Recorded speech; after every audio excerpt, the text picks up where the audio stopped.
Actually ఈ రోజు చాలా మంచి సబ్జెక్ట్ ఇది. ఇవాళ సబ్జెక్ట్ నాకు అర్థం ఏంటంటే ఆర్టికల్ 19 రైట్ టు ఫ్రీడమ్. ఈ ప్రజలకు ప్రశ్నించే తత్వాన్ని ఎలా కోల్పోతున్నారు. డెమోక్రసీలో రూలింగ్ పార్టీలో ఉన్నా అపోజిషన్ లో ఉన్నా కూడా ఈ కాన్స్టిట్యూషన్ ఇచ్చిన రైట్ ఏంటంటే ప్రతి మనిషికి అతని రైట్ ని కోల్పోకుండా అతని రైట్ ని ప్రొటెక్ట్ చేసుకొని డెమోక్రటిక్ వేలో ప్రశ్నించే సిస్టమ్ లో మనం ఉన్నాం. కానీ ప్రాక్టికల్ గా ఏం జరుగుతుంది?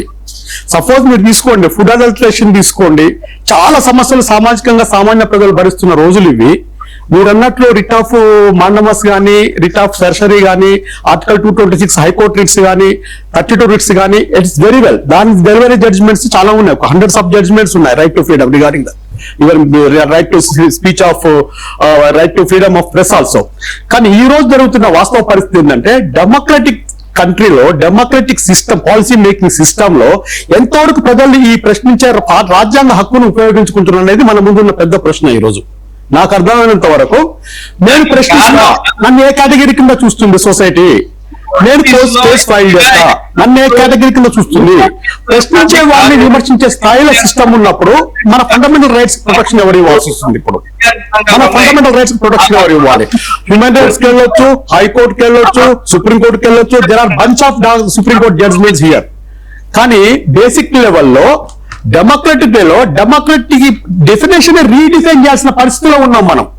మన రాజ్యాంగ హక్కుల్ని కాలరాస్తూ రాజ్యాంగ హక్కులు ప్రశ్నించిందంటే వాడు అర్బన్ నక్సలైట్, వాడు యాంటీ గవర్నమెంట్, వాడు పలానా ఏబిసిడి కేటగిరీకి చెందిన వ్యక్తి, పలానా ప్రాంతానికి చెందిన వ్యక్తి, పలానా ప్రశ్నలో ప్రశ్నిస్తే వీడు మాకు అగెనిస్ట్.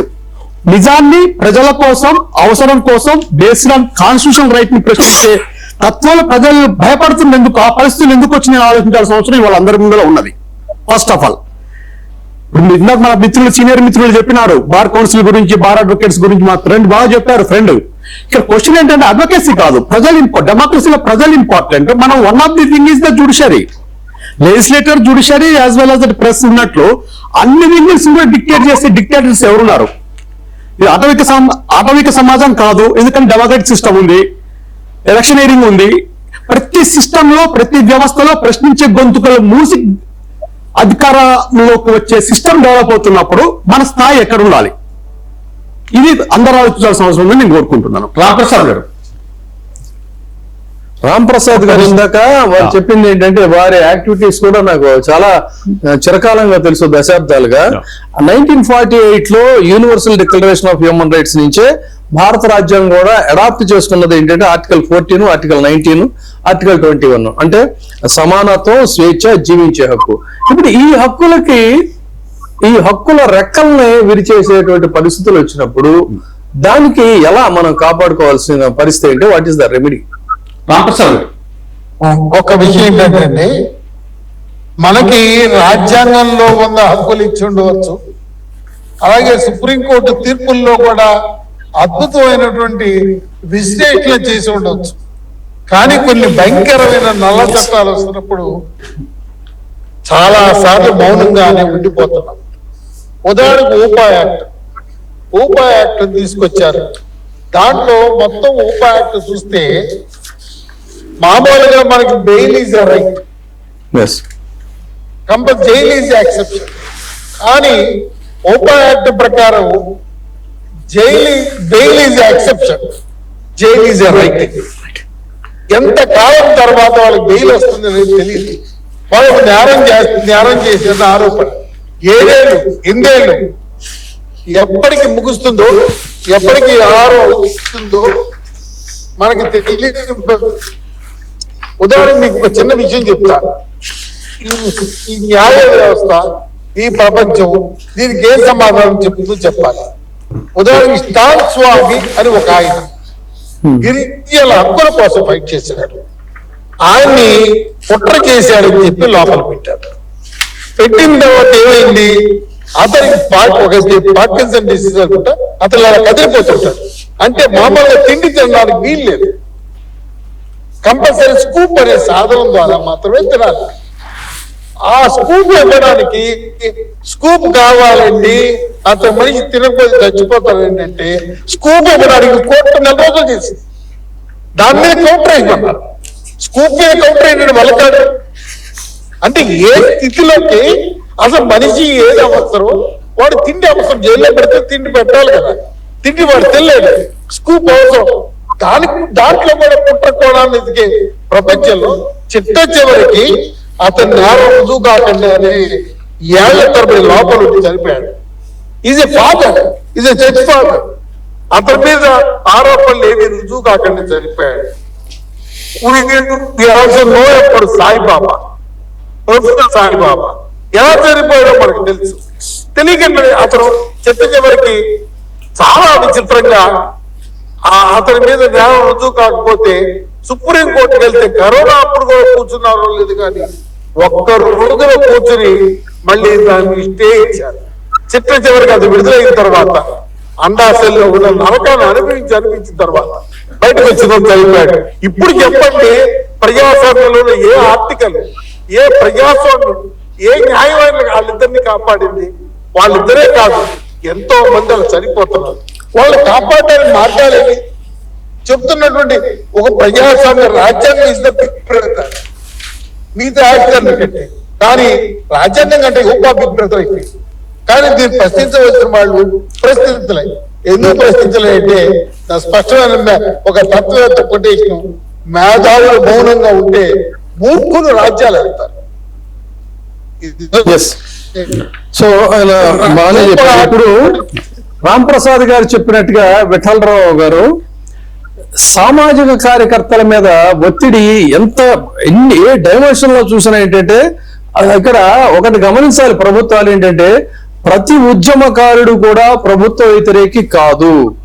అతను ప్రజల సమస్యల్ని ప్రభుత్వ దృష్టికి తీసుకెళ్లడానికి వారికి ఉన్నటువంటి మాధ్యమాల్లో, అంటే ఒక జర్నలిస్ట్ అయితే జర్నలిస్ట్ గా, న్యాయవాది అయితే న్యాయవాదిగా, సామాజికవేత్త అయితే సామాజికవేత్తగా ప్రయత్నం చేస్తున్నారు. కానీ దాన్ని కూడా సహించలేని, భరించలేనటువంటి స్థితిలో పాలకులు ఉన్నటువంటి పరిస్థితుల్లో భూముల కోసం పోరాడితే అతను నేరస్తుడు, పర్యావరణ పరిరక్షణ కోసం పోరాడితే అతను నేరస్తుడు, మహిళల హక్కుల కోసం పోరాడితే వారు నేరస్తులు, దళితుల హక్కుల కోసం పోరాడితే వారు నేరస్తులు.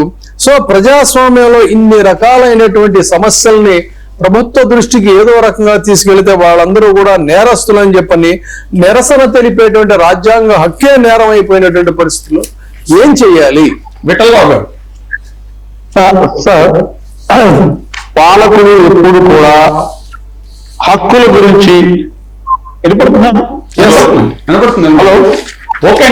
పాలకులు ప్రజల హక్కుల గురించి ప్రశ్నించే గొంతుకుల్ని సహించరు అని చెప్పడానికి చిన్న ఉదాహరణ మొన్నటి లేబర్ కోడ్. కార్మికుల హక్కుల కోసం ఈ దేశంలో కమ్యూనిస్టు పార్టీ వాళ్ళు ఎంతో కాలంగా పోరాడి కార్మికులకి 8 గంటల వేతనంతో కూడినటువంటి ఇది ఇవ్వాలని చెప్పి వాళ్ళ సౌకర్యాల కోసం పోరాడారు. అటువంటి అన్ని కూడా ఈ ప్రైవేటైజేషన్ ఎప్పుడైతే ప్రభుత్వాలు లిబరల్ పాలసీలకి వచ్చారో, ప్రపంచీకరణ పేరుతో పెద్ద పెద్ద సంస్థల్ని, అంతర్జాతీయ సంస్థలు ఇండియాలోకి వచ్చిన తర్వాత కార్మికుల యొక్క హక్కులు కూడా భంగం ఏర్పడింది. ఈ రోజున కార్మికుల హక్కుల కోసం పోరాడేవారు కూడా లేరు. ఇంకా చెప్పాలి అంటే కనీసం సౌకర్యాలు కూడా లేని కుగ్రామాలు మన దేశంలో చాలా ఉన్నాయి. వాటి గురించి ఎవరైనా సరే మీరు తమరు చెప్పినట్టుగా పబ్లిక్ లోకి తీసుకు వెళ్ళాలంటే పాలకులు దానికి సహించే స్థితిలో లేరు. ఎందుకంటే పబ్లిసిటీ అనేది ముఖ్యమైపోయింది. ఈ ప్రజా బాహుళ్యంలో మేము చేసింది 10 పైసలు అయితే రూపాయి పబ్లిసిటీ చేసుకుంటున్నామని చేస్తున్నారు కూడా. అలాగే వాళ్ళు చేసింది ఇంకా 90% చేయవలసింది ఉందని ఎవరన్నా గనక దాన్ని ప్రశ్నిస్తే వాళ్ళ మీద ఏదో రకమైన కేసులు పెట్టి అణచివేతలు చేస్తున్నారు. సో ఈ రోజున పబ్లిక్ అవేర్నెస్ రాకపోవడానికి, ఉన్న కూడా పబ్లిక్ బయటికి రాకపోవడానికి కారణం ఏంటంటే కూడు నీడ. నేను ఒక రోజున పనికి వెళ్తే నాకు 1800 రూపాయలు, 500 నుంచి 800 లాస్ అవుతుంది. సో నేను ధర్నాకు వచ్చి మీతో పాటు ధర్నాలు కూర్చుంటే నాకు వచ్చేది ఏంటి? గ్యాస్ ధరలు పెరిగినాయని, పెట్రోల్ ధరలు పెరిగినాయని నేను ఒక ధర్నాలో కూర్చున్నట్టు అయితే నా మీద కేసులు వస్తాయి, రేపొద్దు నా కేసులు చూసిన వాళ్ళు ఎవరు లేరని సామాన్య మద్దతు తరగతి ప్రజలు ఆలోచిస్తున్నారు. సో ఈ రకమైనటువంటి ఒత్తిడి వల్ల, పాలకుల యొక్క అణచివేత వల్ల ఎవ్వరూ కూడా పాలకుల్ని ప్రశ్నించే పరిస్థితుల్లో లేరు. అంతేగాక మీరు ఆర్టీఐ కమిషనర్ గా మీకున్న అనుభవం చాలా గొప్పది. ఎందుకంటే ప్రశ్నించే తత్వం ఉన్నవాడు ఇన్ఫర్మేషన్ ముందు తీసుకోవాలి. అసలు ఏం జరుగుతుంది, ఏ శాఖలో ఏమేమి జరుగుతుంది, అవినీతి ఎక్కడుంది, అధికారులు ఏం చేస్తున్నారు, బడ్జెట్ లో కేటాయించిన డబ్బుల్ని వాటికి ఉపయోగిస్తారు లేదా, ఇలాంటి విషయాలన్నీ కూడా అడుగుతుంటే మీకేంటి అని చెప్పి ఆ యొక్క ఆర్టీఐ అప్లికేషన్లు కూడా ఏదో ఒక వంకతో నీరు గారుస్తున్నారు. ఇప్పటికే సమాచార హక్కు చట్టాన్ని ద్వారా ప్రజలకు తెలియవలసినటువంటి సమాచారాన్ని తొక్కిపెట్టి ఒక్కవేళ ఎవరన్నా గనక గట్టిగా పోరాడితే అతని మీద కూడా తప్పుడు కేసులు పెట్టి ఏదో రకమైన ఒత్తిడి చేసి అతను గొంతు నొక్కే ప్రయత్నం చేస్తారు. సో మీకు తెలియదు కాదు, సమాచార హక్కు చట్టం ఈ వేరే వాళ్ళది ఎవరైనా ఇన్ఫర్మేషన్ కనుక్కున్నానంటే 6(1) కింద వాళ్ళకి నోటీస్ ఇచ్చి వాళ్ళ అభిప్రాయం కూడా తీసుకున్నాక మేము చెప్తా ఉంటున్నారు. ఎవరు కూడా నా సమాచారాన్ని వేరే వాడు అడిగితే నేను ఎందుకు ఇస్తాను అనే ఇది ఉంటారు. సో ఈ యొక్క పరిణామాలు ఈ రకంగా చేరడానికి కారణం ఏంటంటే ప్రపంచీకరణ వల్ల ప్రజలకి ప్రతిరోజు జీవన మరణ సమస్య అయిపోయింది. సో వాళ్ళు కష్టపడితే గానీ వాళ్ళకి జరుగుబాటు లేని రోజులు. మనం చెప్పుకున్నటువంటి పాలక పక్షాలు ఏవైతే ఉన్నాయో ప్రజాస్వామ్యంలో వాళ్ళ యొక్క సంక్షేమాన్ని గాలి వదిలేశారు. ఈ సంక్షేమాన్ని గాలి వదిలేసిన విషయాన్ని కూడా మనం ప్రభుత్వాల దృష్టికి తీసుకెళ్లలేని పరిస్థితుల్లో ఉన్నాం. కేవలం కొన్ని మీడియా సంస్థల వల్ల జరుగుతుంది. అది కూడా అదే అన్ఫార్చునేట్లీ మన ఆంధ్రప్రదేశ్ లో మీడియా సంస్థలన్నీ కూడా 2 వర్గాలుగా 3 వర్గాలుగా విడిపోయినాయి. ఓ పాలక పక్షానికి అనుకూలంగా, పాలక పక్షం వ్యతిరేకంగా. ఎవరైనా న్యూట్రల్ గా ఉన్నారంటే వాళ్ళ మీద కేసులు పెట్టడం జరుగుతుంది. సో న్యూట్రల్ గా ఉండేవాళ్ళు కూడా బురద జల్లి వాడిని ఏదో రకంగా ఈ రూప్ లో బురద జల్లి పక్కకు తోచే అవకాశాన్ని బాగా ఎక్స్ప్లాయిట్ చేస్తున్నారు. హక్కుల గురించి మాట్లాడే వ్యక్తుల మీద బురద జల్లటం, వ్యక్తిత్వ హననం అనేది కామన్ అయిపోయింది ఆంధ్రప్రదేశ్ లో. సో ఇటువంటి పరిస్థితుల్లో ప్రజల హక్కుల కోసం మాట్లాడే గొంతుకులు ఎలాగ ముందుకు వస్తాయి అన్నది నా యొక్క ప్రశ్న. అది కాదు, మన విఠలరావు ఆయన చెప్పింది ఏంటంటే ప్రశ్నించని మీడియా మాత్రం అధికారానికి చాలా అద్భుతంగా ఉపయోగపడతా ఉంది. వాళ్ళకి ఆహా ఓహో అని చెప్పి భజన చేస్తే ఏ రకమైన ఇబ్బంది ఉండదు. కానీ ప్రజల తరఫున వకాల్తా తీసుకుని ప్రశ్నిస్తే అది నేరం అవుతుంది. అండ్ మోరవర్ ఇప్పుడు ఏమైందంటే మీడియా అనేది చాలా విస్తృతం అయిపోయింది. ఇంకా చెప్పాలంటే ఇప్పుడు ప్రతి వ్యక్తి కూడా ఒక మీడియా సంస్థ లాగా మారిపోయిన పరిస్థితుల్లో of course out of the way వెళ్తున్న కూడా పరిస్థితులు కూడా ఉన్నాయి. దాన్ని మనం ఎప్పుడు కూడా సభ్య సమాజం, చట్టానికి గౌరవించే వాళ్ళు ఎవరు కూడా అలాంటి బాపతు దీన్ని మనం సపోర్ట్ చేయం. కానీ బట్ ఈ రోజున నిజమైనటువంటి ప్రొఫెషనల్ జర్నలిస్టులు ఎదుర్కొంటున్నటువంటి సవాళ్ళు ఏంటంటే వాళ్ళ మీద అకారణంగా అర్థం పర్థం లేనటువంటి పరువు నష్టం కేసులు పెడతామన్నారు. సైబర్ నేరాల ఆరోపణలు చేస్తున్నారు. పోలీసు విచారణల పేరుతో ఎక్కడెక్కడో పెట్టి ఎక్కడెక్కడి నుంచో తీసుకెళ్లి ప్రశ్నిస్తున్నటువంటి పరిస్థితి. తర్వాత ఏంటంటే ఆర్థికంగా వాళ్ళని నలిపేస్తున్నటువంటి పరిస్థితి. తర్వాత ట్రోలింగ్, దాడులు, వ్యక్తిగత దూషణలు. అయితే ఇప్పుడు మనకున్నటువంటి మాధ్యమం ఎలా విస్తృతమైంది అన్నట్టయితే Facebook, YouTube, Instagram, X, WhatsApp ఇలా ప్రతి ఒక్కరికి ఒక వేదిక అయితే వచ్చింది. కానీ ఇన్ని రకాల వేదికలు ఉన్నా కూడా గతంలో ఉన్నటువంటి ప్రజా చైతన్యం అనేటువంటిది అయితే ఆ యూనిటీ అనేది అయితే ఇప్పుడు వ్యవస్థలో లేకుండా పోయింది. మరి ఎలా దీనికి అనేది మనం అశోక్ గారు మీ క్వశ్చన్ యాడ్ చేస్తాను సార్. మీరే పదే చెప్తూ ఉంటారు ఇప్పుడు జర్నలిస్టుల పాత్ర, మీడియా పాత్ర లేదా ఈ జ్యూరిస్టుల పాత్ర ఇవన్నీ మనం చర్చించినప్పుడు దాకా మీరు పదే చెప్పేది యువతకి సామాజిక స్పృహ ఉండట్లేదు ఈ మధ్యన అనేది పదే చెప్తారు. ఎందుకంటే వాళ్ళ కెరీర్ ఓరియంటేషన్ అంటే ఒకవైపు ఏమో కెరీర్ ఓరియంటేషన్ ఉన్నటువంటి యువత ఒకవైపు అయితే మన శ్రీశ్రీ చెప్పినట్టు కొంతమంది యువకులు పేర్లకి, పకీర్లకి, పుకార్లకి నిబద్ధులు. వాళ్ళు ఆ వెకిలి కామెంట్స్, వెకిలి తీసేస్తే అసలు ఏం సంస్కారం ఇది, వాళ్ళ కుటుంబం ఎలా, వాళ్ళ బ్రాటప్ ఏంటి అనేది చాలా జుగుప్సాకరంగా ఉంటుంది. నేనైతే చదవను. కానీ కాకపోతే కొంతమంది యువకులు ముందు యుగం దూతలు, పావన నవజీవన బృందావన నిర్మాతలు, కానీ వాళ్లే ఇప్పుడు మనకు కనిపించడం లేదు. ఒకవైపు ఓన్లీ కెరియర్ ఓరియంటేషన్ వాళ్ళు కనిపిస్తున్నారు. కాదంటే ఇలాంటి పకీర్లు, పుకార్లు గెడసబారినటువంటి యువత వీళ్ళిద్దరు మాత్రమే కనిపిస్తున్నారు.